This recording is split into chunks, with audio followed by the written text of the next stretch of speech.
عثمان غازی جنہوں نے عثمانی سلطنت کی بنیاد رکھی تھی۔ ان کے بعد ان کے بیٹے اورحان غازی عثمانی ترکوں کے دوسرے سلطان بنے۔ اورحان غازی وہ شخصیت تھے جنہوں نے اس چھوٹی سی سلطنت کو ایک مضبوط ترک سلطنت میں بدل کے رکھ دیا۔ سلطان اورحان غازی اپنے دور کے سب سے عظیم ترکمانی بادشاہ تھے۔ ان کی مہانت صرف انہی تک محدود نہیں تھی، بلکہ ان کی بے پناہ دولت، طاقتور سلطنت اور فوج بھی ان کی شان و شوکت کا حصہ تھی۔ کہا جاتا ہے کہ اورحان غازی کی حکومت کا دور وہ سمے تھا جب عثمانی سلطنت اپنے عروج پر تھی۔ وہ نہ صرف ایک عظیم بادشاہ تھے بلکہ ایک سپہ سالار بھی تھے، جنہوں نے اپنے دشمنوں کو میدان جنگ میں ایک بار نہیں بلکہ بار بار شکست دی۔ ان کی سینا اس سمے کی سب سے عظیم سیناؤں میں سے ایک مانی جاتی تھی، جو پورے علاقے میں اپنی بہادری اور جنگی مہارت کے لیے مشہور تھی۔ ابن بطوطہ، جو اپنے وقت کے ایک مشہور یاتری تھے، انہوں نے اپنے سفر نامے میں اورحان غازی کے بارے میں لکھا ہے کہ وہ اپنے زمانے کے ترکمانی بادشاہوں میں سب سے عظیم تھے۔ ان الفاظوں سے یہ ظاہر ہوتا ہے کہ اورحان غازی نہ صرف ایک عظیم حکمران تھے بلکہ اپنے وقت کے سب سے طاقتور اور عظیم شخصیت میں سے ایک تھے۔ تو چلیے شروع کرتے ہیں اورحان غازی کی تاریخ اور سلطنت عثمانیہ کے سفر کی اس ہسٹری کو۔ اورحان غازی سلطنت عثمانیہ کے دوسرے سلطان تھے جس کی بنیاد عثمان غازی نے رکھی تھی۔ اورحان غازی کو یہ سلطنت وراثت میں نہیں ملی تھی، بلکہ انہوں نے خود اپنے والد عثمان غازی کے ساتھ مل کے اس کے قیام کے لیے بہت محنت کری تھی۔ ان کی سب سے بڑی کامیابی سن 1326 میں برسا شہر کی فتح تھی، جس نے ان کی نئی نویلی سلطنت کو باقی اور ترک سلطنتوں سے مضبوط بنا دیا تھا۔ جب اورحان غازی سلطنت عثمانیہ کے سلطان بنے تو ان کے سامنے کئی بڑی چنوتیاں کھڑی تھیں۔ یہ ایک ایسا وقت تھا جب عثمانی سلطنت نے اپنے پہلے سلطان عثمان غازی کو کھو دیا تھا اور نئے سلطان کو اپنے سوجھ بوجھ سے اس سلطنت کو مضبوط کرنا تھا۔ جب اورحان غازی نے سن 1326 میں برسا شہر کو فتح کیا تو وہ سلطان بنے، لیکن یہ چیز صرف ایک شروعات تھی۔ ان کے سامنے سب سے پہلی چنوتی تھی کہ کیسے اس چھوٹی سی سلطنت کو ایک مضبوط اور طاقتور سلطنت میں بدلا جائے۔ برسا کو فتح کرنے کے بعد اورحان نے اس شہر کو سلطنت کی پہلی راجدھانی بنانے کا فیصلہ کیا، لیکن برسا کو انہوں نے صرف ایک راجدھانی ہی نہیں بنایا، وہاں بیپار اور تہذیبی کلچر سدھار لاگو کر کے اسے پھلتا پھولتا شہر بنا دیا۔ برسا میں انہوں نے مسجدیں اور مدرسوں کی تعمیر کروائی تاکہ سلطنت کا وستار ہو سکے۔ اورحان کے سامنے ترکوں کی ہی دو عظیم طاقتور سلطنت کاراسی اور کارمان چنوتی بن کر کھڑی تھی۔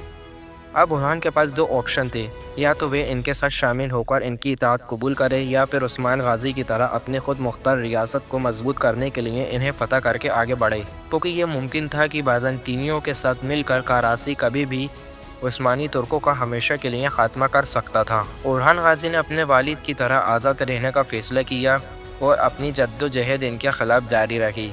اس کے علاوہ بازنطینی سلطنت سے ہمیشہ خطرہ بنا رہتا تھا۔ اورحان غازی ایک ہی وقت میں ان دونوں سلطنت سے حالات جنگ میں بھی مصروف رہتے تھے، لیکن اتنی مصروفیات میں بھی عثمانی ترک اپنی فتوحات سے پیچھے نہیں ہٹ رہے تھے، بلکہ ان کا مین ہدف ہی اناطولیہ میں موجود بازنطینی قلعے تھے۔ اورحان غازی کے بھائی علاؤالدین بے ان کے وزیر بنے۔ انہی کی مدد سے اورحان غازی نے فوج اور پرشاسن میں بڑے سدھار کیے۔ یہی وہ دور تھا جب اتہاس کی سب سے مشہور اور طاقتور قوت جنیساریس کی بنیاد رکھی گئی۔ یہ پہلی بار ہوا تھا کہ ایک پیشور فوج بنائی گئی جو صرف سلطنت اور سلطان کی وفادار تھی اور جنگ کے لیے استعمال کی جاتی تھی۔ جنیساریس فوج کو ایک دشا اور انوشاسن میں رکھنے کا شیر شاہ علاؤالدین کو دیا جاتا ہے۔ یہ سینا بعد میں سلطنت کی قابل تعریف اور بھروسے مند فوج بنی۔ اورحان کے سمے میں عثمانی ترک اور بازنطین امپائر کے بیچ کئی یدھوں کا اتہاس ہے۔ اورحان نے بازنطینی امپائر کے کئی شہروں کو فتح کرا جس میں ازنیک جیسے اہم شہر شامل تھے۔ یہی وہ شہر تھا جو پہلے سلجوق سلطنت کا تھا، مگر اس کو بازنطینیوں نے جیت لیا تھا۔ یہ فتح اورحان کی بہادری کو ظاہر کرتی ہے۔ اس کے علاوہ ان کا سب سے بڑا چیلنج ترکوں کی کاراسی سلطنت بھی آخرکار عثمانیہ کے سامنے دم توڑ گئی اور سلطنت عثمانیہ کا اس پورے خطے پر قبضہ ہو گیا۔ اورحان غازی کی دریا دلی تھی کہ انہوں نے اپنے بھائی علاؤالدین کو اپنا وزیر بنایا اور ان کے مادھیم سے سلطنت کے کئی اہم سدھار کیے۔ اس کا نتیجہ یہ نکلا کہ سلطنت کے وکاس اور بنیاد میں ایک ایسا نیا موڑ آیا کہ ایک طرف سلطنت عثمانیہ مضبوط ہو رہی تھی، وہیں اسی سمے بازنطینیوں کے بیچ خانہ جنگی چل رہی تھی۔ اس کا فائدہ اورحان غازی نے بھرپور اٹھایا اور یہ فائدہ خود اسے بازنطینی شہنشاہ کانتاکوزونیس نے اورحان کو آفر دیا تھا کہ اگر وہ تخت کی اس لڑائی میں ان کا ساتھ دے رہے ہیں تو وہ اپنی بیٹی کی شادی اورحان سے کر دے گا۔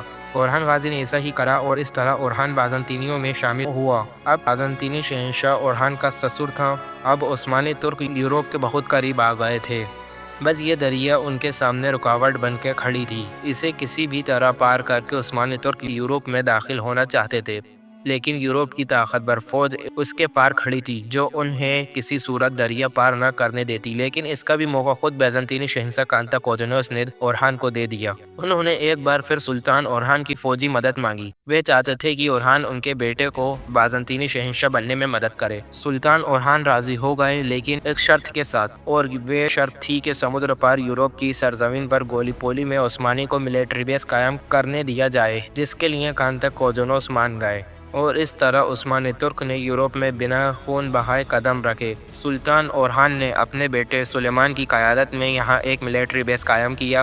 یہ اتہاس میں پہلی بار ہو رہا تھا کہ کوئی مسلم حکومت یورپ کی سرزمین پر اپنے قدم جما رہی تھی، لیکن اب ظاہر ہے کہ عثمانی ترک یہیں تو رکنے والے نہیں تھے، بلکہ عثمانیوں نے یورپی علاقوں میں پیش قدمی شروع کر دی اور یورپ کے علاقے کو فتح کرنا شروع کر دیے۔ سلطنت عثمانیہ کی ان فتوحات نے بازنطینیوں کے ہوش اڑا کر رکھ دیے۔ اب کیونکہ یہ سب شہنشاہ کانتاکوزنوس کی وجہ سے ہو رہا تھا، تو قسطنطنیہ میں اس کی بادشاہت کا تختہ پلٹ دیا گیا اور جون V کو تخت پر بٹھا دیا، جو اب کھلے طور پر ترکوں کا دشمن تھا۔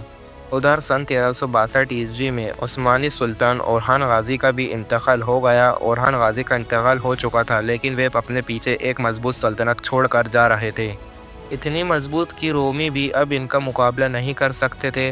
باپ سے ملی اس چھوٹی سی سلطنت کو اورہان غازی نے اناطولیہ سمیت یورپ کے علاقوں تک پھیلا دیا تھا۔ اورہان نے اپنے شاشن میں کئی ایسے سدھار کیے جو آٹومن سلطنت کی جڑیں مضبوط کرنے میں مددگار رہیں۔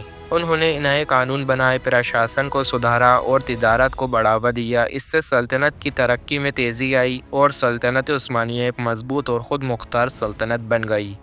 اورہان غازی نے اپنے دور حکومت میں سلطنت عثمانیہ کی نیو اتنی مضبوط بنائی کہ یہ سلطنت 6 صدیوں تک قائم رہی۔